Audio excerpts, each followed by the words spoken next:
Listening is such an important skill because, as we were saying, that leaders can't have all the answers. None of us can have all the answers.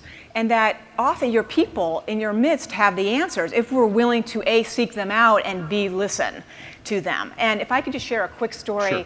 During the Clinton administration, in 1996, I don't know if you all remember, when President Clinton signed the welfare legislation. It was a big issue in this country. That work to welfare piece? Yeah, he basically signed new legislation that gave work requirements to people on welfare. So it was the first time in in 60 years that there had been such a change. And so what it meant was that people couldn't be on welfare for life. They had to actually go to work, and they could be on it for 2 years with a max of 5 years. Well, when he signed this legislation, it was the Democratic constituencies were beside themselves. And I was running the women's office. So the reaction of the women's constituency and the women leaders and the people who were experts in poverty, there was this huge fear that we were doing a huge disservice. President Clinton believed actually we were giving back people respect to go to work. And so it was a very difficult time in the White House. But what we decided to do in the women's office was to not close the doors to the White House and say, listen, the president signed this bill, there's nothing we can do. We opened the doors and invited the women leaders to come in and have a conversation with us, even though they were so upset. Now, this is it was one of my big aha moments in my career, because we brought in these women leaders that had been working their whole lives on these issues and issues of poverty and women's equality.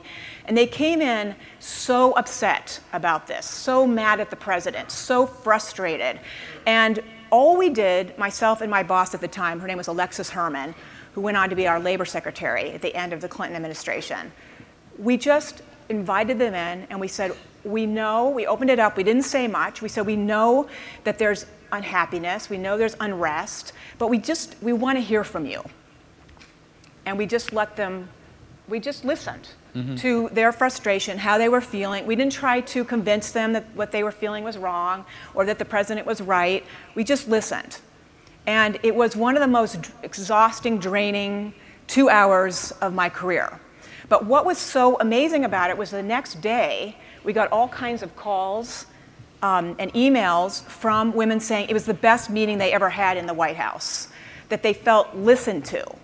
And even though we didn't break any huge ground, we didn't move we just said, stay with us. The president wants to make it a better bill. We need you, and we understand. And that was just listening, being able to say, we don't agree on this, but let's sit and listen.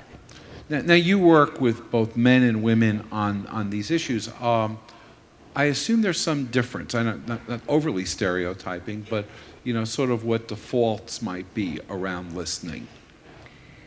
You know what's interesting, because we sometimes it's easy to say, well, women are better listeners, right? Or men are better in this. But the truth is that it's really an individual I think, characteristic that in my career I found men that were absolutely incredible listeners, and some women who weren't, and vice versa. So I don't know if it's really a gender, although, when we look at women in leadership, women often bring to the table I would say more collaborative spirit, and part of bringing in collaboration is more of an ear for listening.